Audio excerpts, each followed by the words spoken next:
The man insisted he was German. The German soldiers pulled down his pants and confirmed he was a Jew. They executed him on the spot. The boy witnessed everything. He tore off his red scarf and destroyed his own ID. He was also a Jew. German soldiers walked over to question him. The boy claimed he was German who de-escaped the Soviets. The soldiers hesitated for a moment. They took the boy to their officer, hoping the officer could tell the truth. The officer asked for his parents' names. The boy froze. He'd forgotten to make up their names. An amiable officer stepped in and filled in the blanks for him. A commotion broke out nearby. German soldiers had captured a Soviet officer. A dispute started because of language barriers. The boy offered to act as an interpreter. They soon learned the officer was Stalin's son. The Nazis were overjoyed. They credited the boy for this big catch. They pulled him over to take photos together. The boy hung around with the German soldiers. His disguise was flawless. All the German soldiers grew fond of him, until a prisoner called out the boy's name. It was his old rival. The rival blurted out that the boy was a Jew. The German soldiers didn't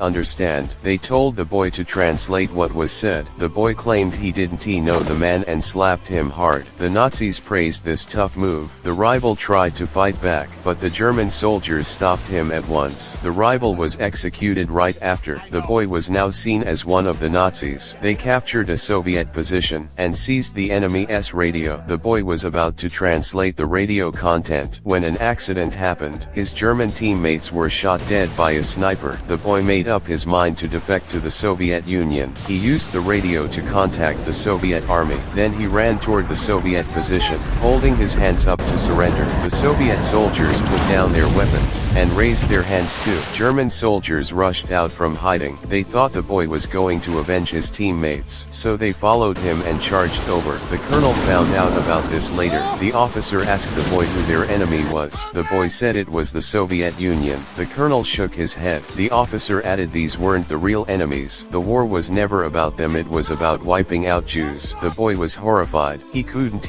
understand this deep-seated hatred. The colonel then recommended him to study in Berlin.